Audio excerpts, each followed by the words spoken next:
Okay. Nope, I guess I better refresh, huh?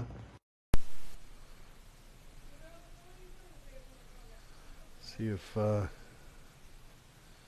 we go. Trying to open a box of ammo here.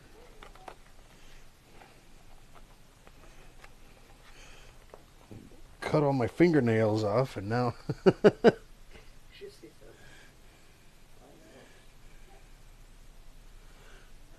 yeah, I'll check it in a second. Trying to get this.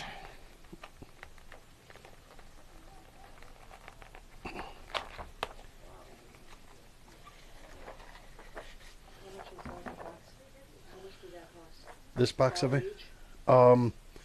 This is full metal. Yeah, so this is under $1 around.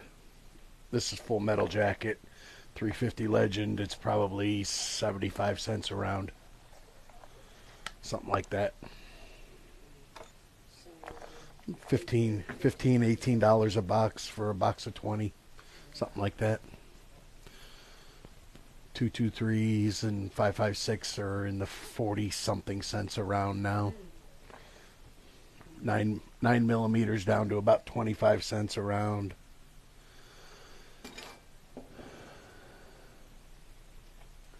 Oh, I guess I better check the sound, huh? Okay. We got sound. All right. Hi, Russ. I think I'm to mount this on the gun this week and have a little fun with this weekend. The infrared. Shoot some. We might be in, not this week, but the weekend after for July 4th. We might be. There might be a little tannerite involved, and shooting at night. Shooting some tannerite at night.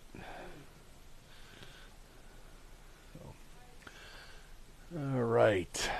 So we'll give a minute or two, see if somebody else joins in. Right now we got one. See what I mean?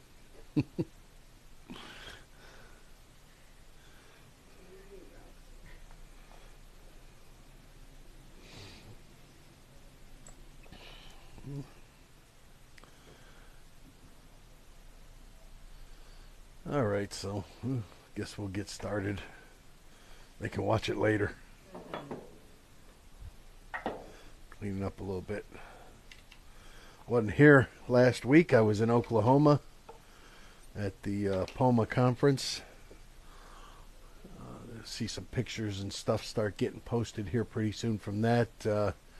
Anybody who's following me on is my one of my Facebook friends. You probably saw me shooting a machine gun, and yeah, it's fun. I haven't shot a machine gun in a long time. I think since the last time was probably when I got out of the Army. So yeah, we had some fun down there. Got to spend some time in Tulsa. I made it over to Route 66 Harley Davidson and dropped almost $200 in T-shirts, and got T-shirts for all of us. 4 T-shirts and a couple poker chips and a pair of sunglasses, and it was like almost $200. It's crazy what they charge. But what are you gonna do, right? It's Harley. You got to get your T-shirts when you travel around the country. A couple weeks we'll be up in Milwaukee, home of Harley, and I get in early before the show starts, so I'm gonna make a quick detour before I head over to the show to the Harley Davidson Museum. Yeah. So I'm anxious to go to spend an hour or two in the Harley Museum. It'll have to be a quick trip because I only got like 3 or 4 hours between when the plane lands and the show starts, so I got to zip in real quick and zip over to the show. But yeah, I'm gonna go over to the Harley Museum and pick up some souvenirs there. So yeah, like I said, Oklahoma was fun. I guess we got out just in time. They had like tornadoes and stuff Saturday or something. We left on Friday, and Saturday night they got hit really bad with some foul weather, and there's like 250,000 people in the Tulsa area now without power, and yeah, we got a skid of stuff waiting at the hotel to get shipped to Milwaukee, and we can't get through to the hotel or the shipping company to get the stuff picked up because nobody's got power in Tulsa. So luckily we got a couple of weeks. We'll see what happens. So this week we're going to take a look at barrels.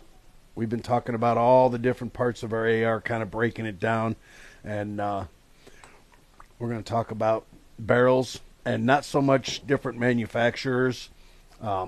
Everybody has their preference for favorite manufacturers, you know, whether it's Muskogee, Oklahoma. You're down too, huh?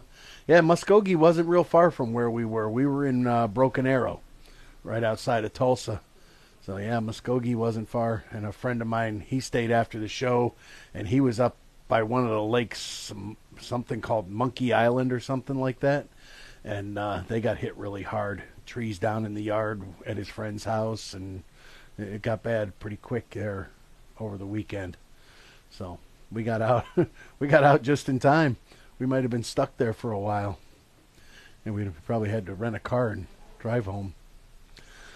But yeah, so like I said, everybody has their favorite barrel manufacturer, right? Whether it's Faxon or Saturn or Ballistic Advantage. Oh, there's a bunch of good quality barrel manufacturers out there, and so we're not going to really talk about different manufacturers of barrels and quality of barrels. What we're going to talk about a little bit about is rifling twist, and ammunition, and how the two interface with each other, and you know how you can optimize the performance of your ammunition in your rifle. So let's talk a little bit about what rifling is, right? So basically they're grooves that are carved down the inside of the barrel in a circular fashion, okay? And what they do is they impart spin on the barrel, or on the bullet, as it comes out of the barrel. Rifling dates back to at least, I got some notes here, so if I'm reading a little bit, so I don't a lot of information, so I don't want to miss anything and misspeak, so I got some notes here. Rifling dates back to the 15th century, but that was mostly for like cannons and stuff like that. Didn't really come into play on small arms and rifles, individual rifles for hunting or self-defense, until like the Revolutionary War, until the 1700s. So,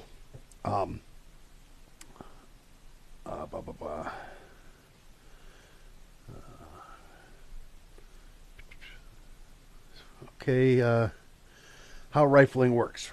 Rifling imparts rotational force to a projectile. So what we're talking about is the spinning of the bullet. There's two ways to stabilize a projectile.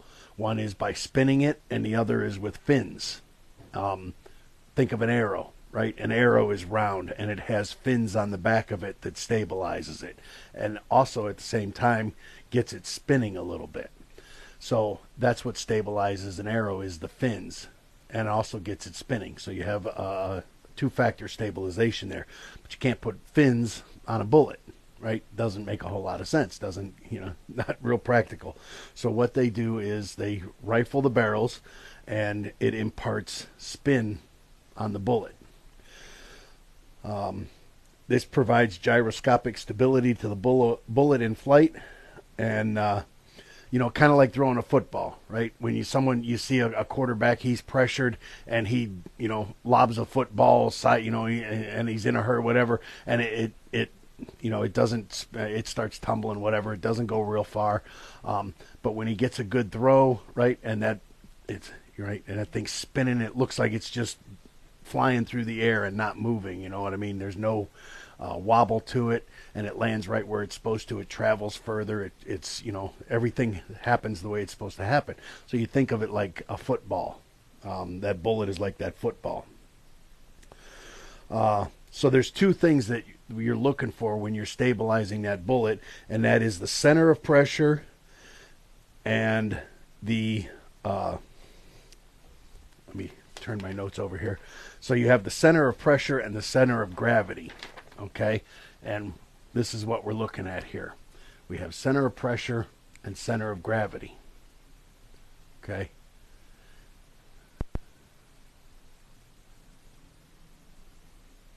Okay, so in ballistics, the center of pressure is the point where all of the aerodynamic forces, particularly lift and drag, are equalized. If this point is behind or below the center of gravity, then the object is self-stabilizing.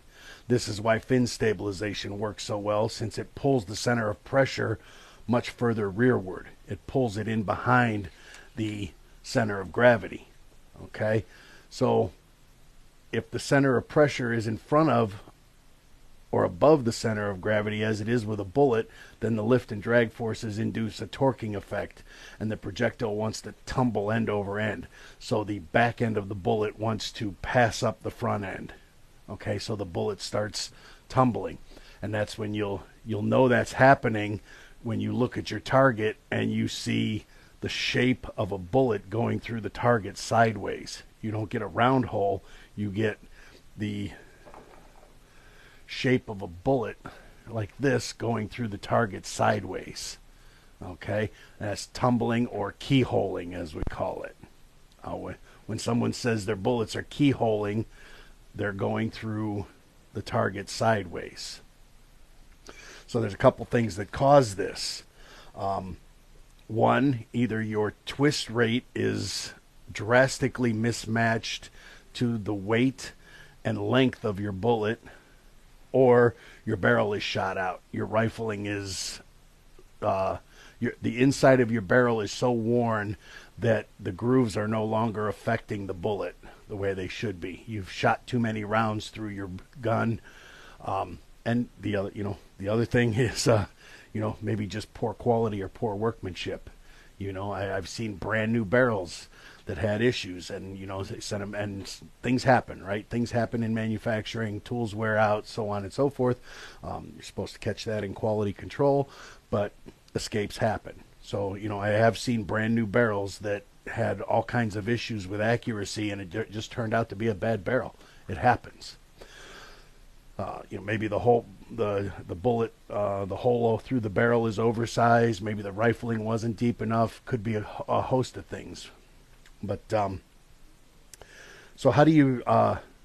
There's all kinds of formulas, and I didn't want to get into all the different formulas and the math, because your eyes will glaze over as I start talking about all the different kinds of math and stuff that goes with optimizing your twist rate to your bullet. You'll see when you buy a barrel, okay, if you look at this is a 350 Legend barrel, and you see that stamping.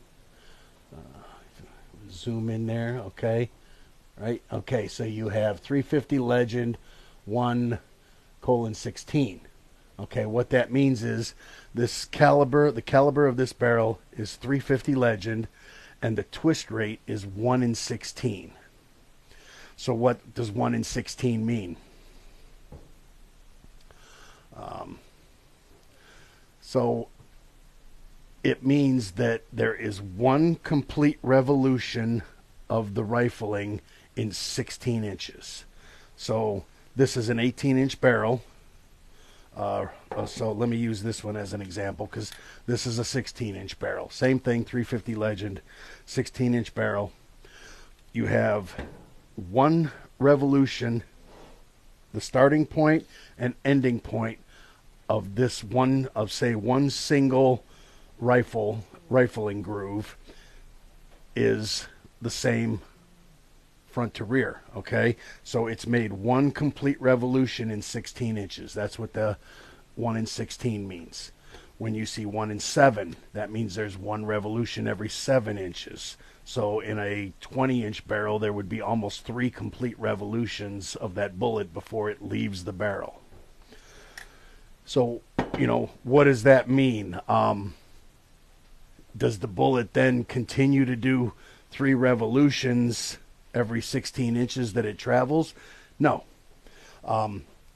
There's a formula, and what it does is it imparts an RPM. There's a math formula. You take velocity, times it by 720, and divide it by the twist rate. Okay? And then you factor those two together, and you get what's called the RPM, the revolutions per minute of the bullet as it leaves the barrel. So, say you had a standard 5.56, and it has a 1 in 7 twist rate. The math works out that when that bullet is leaving the barrel, it is doing 277,714 revolutions per minute. Okay? Revolutions per minute, right? So you're almost 250,000 revolutions per minute. But stop and think about that. Is that bullet doing 250,000 revolutions? No, because most bullets never travel for a full minute unless you shoot them way up in the air, right? And they travel, right? And even then, I don't know if a bullet would stay in the air for a full minute. Okay, so it's doing a very fast. It's doing a very fast spin, but a bullet is on its target in seconds most of the time.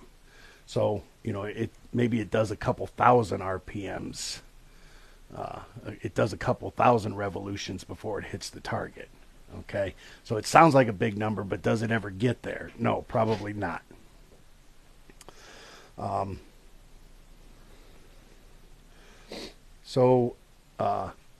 In the AR world, most manufacturers look at the ammo that's available for a certain cartridge. Okay, so like for 350 Legend, your base ammo is I've seen down as low as 125 grain, and I've seen the higher end at about 200 grain. I shoot 180 grain.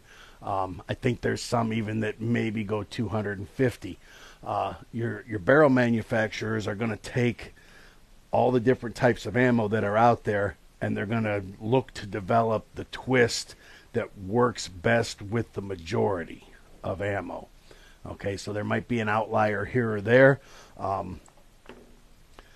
There's a math formula. If you Google math formulas, ballistic coefficients for bullet twist rates, yada yada yada, you're gonna find all those different formulas that tells you how to optimize and figure out based on, say you're a hand loader and you're loading a specific type of bullet and you want to optimize the twist rate for that particular ammo, then there's formulas that you can use to figure out what is going to give you what they call the gyroscopic stability factor of your bullet.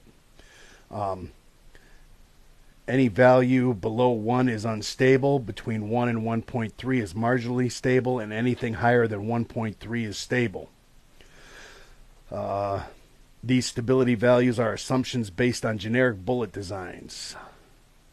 So you should target the 1.5 range for long-range shooting needs. If you're going for accuracy and long range, you should be targeting like a 1.5 gyroscopic of a stability factor.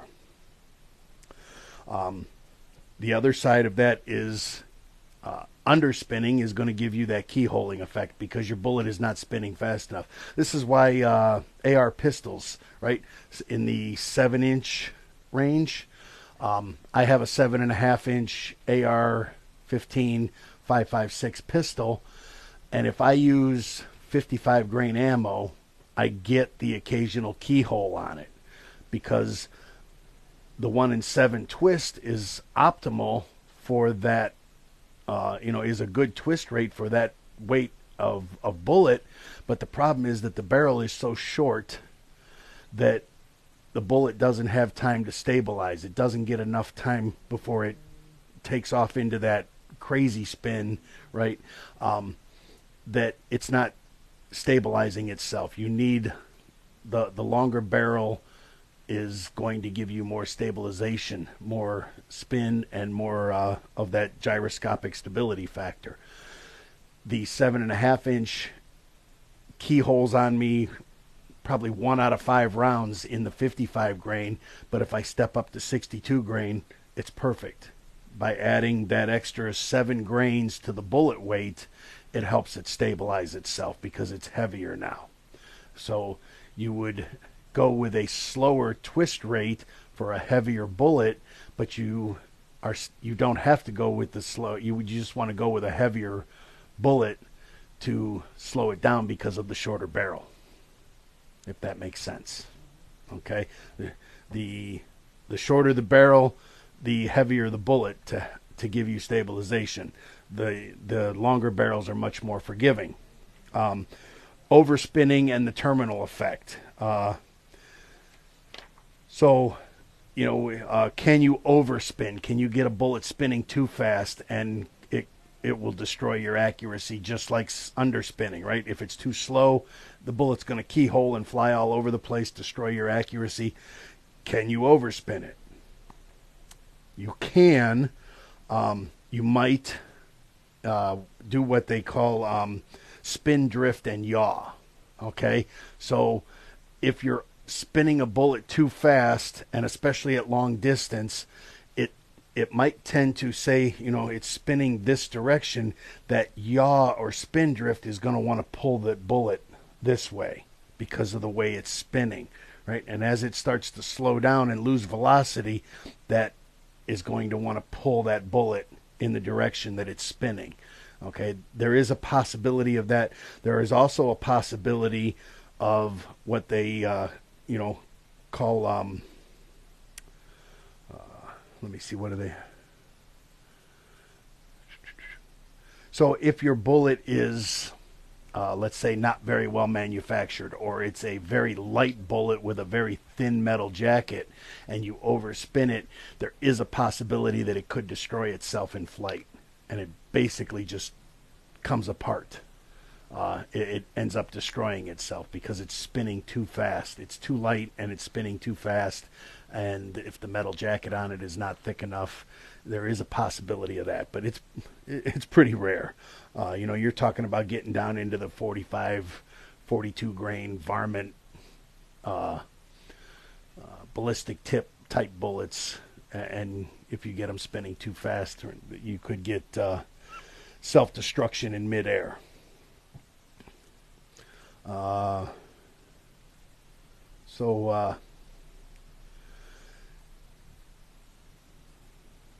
There, like I said, there's a bunch of formulas out there in the 5.56 world for just about any ammo you're going to want to shoot. 55, 62, off-the-shelf ammo, even as high up as 70 in the 70s.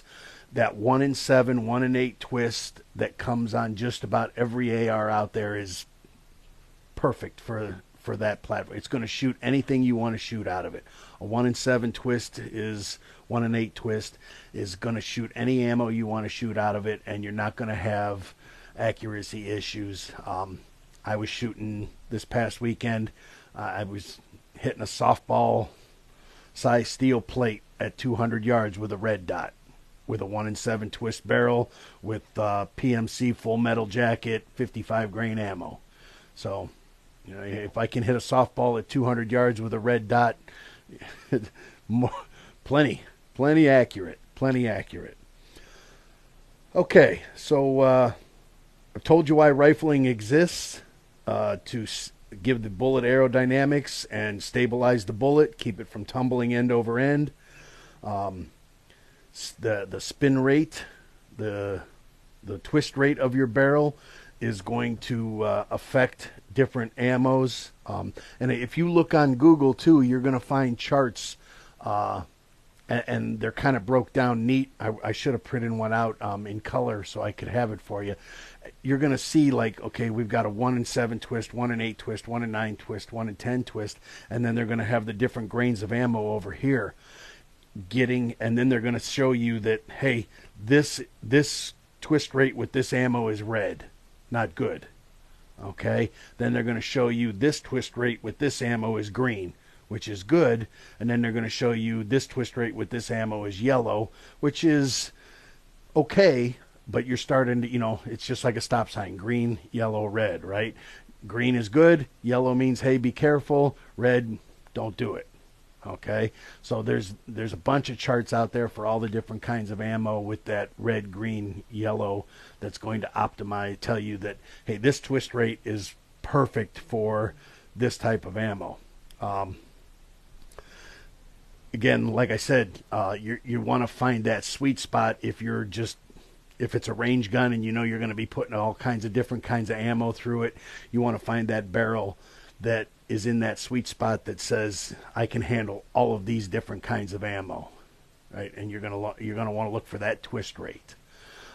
If you have a gun that is specifically designed for a job, say it's a hunting rifle like the 350 Legend, and I'm going to shoot 180 grain. That's my ammo, 180 grain. That's what I'm going to use. You want to buy the barrel that is optimized for that twist rate. That twist rate is optimized to that weight of ammo. Okay. So again, we talked about all the different formulas and how to find them. Yeah. Right. That's kind of it when it comes to what rifling is and how it affects the ammunition and the different ways that you can go and figure out. I forget. There's the Phillips formula, the Miller formula. There's all these different names of the mathematicians or whatever who figured out these different formulas. And it's crazy math, I call it, right? There's a bunch of letters and numbers all mixed together, right? Yeah. And I was never good in high school at what's that? Is it algebra? What is the math with letters and numbers mixed? It's not is it algebra? I thought algebra. Yeah, I guess. I don't know. I don't remember. Maybe somebody out there can shout it out. Like, it's not trigonometry. Trigonometry is the cosines and sines and tangents and all that good stuff. Yeah, shows how much I paid attention in school. But I was horrible at math that had letters and numbers mixed. Give me numbers, I'm fine. I can do math all day long with numbers. You start throwing letters in there, and I start to get a little lost. So, but they tell you what all those letters mean in the formula, right? They tell you what they're variables, is what it is. The letter is a variable, and you're supposed to assign a number to that variable based off of the equipment or stuff that you're using. So, yeah. So, like I said, Miller formula. What was the other one I said?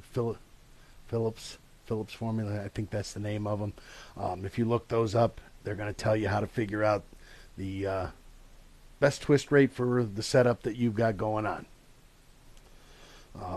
And, obviously, like I said, we weren't going to talk about barrels, quality, different manufacturers. But I will say this, right? This upper receiver, obviously you want quality stuff no matter what, but there's a little bit of window dressing here, right? Where you're going to get your accuracy and the best bang for your buck is this unit right here and this, your barrel. Okay? Your bolt carrier group and your barrel are where you're going to get your accuracy out of your setup. The dust cover, the charging handle, the forward assist, the muzzle device can help a little bit, the handguard, the rest of it's all window dressing, right? And when you're building an upper, that's where you want to spend your money, is the bolt carrier group and that barrel. So Is a $75 barrel going to work? Maybe, maybe not. Right? But is a $175, $200 barrel going to work? Well, it's certainly better, right? Certainly better. Or it's going back to where it came from. So that's my advice when it comes to buying a barrel, right? $75 may or may not work, but you can certainly expect a $175 or $200 barrel to do the job that it was intended to do. And if a company's charging that much for it, they certainly ought to warranty it and make sure that it shoots at least MOA or sub MOA.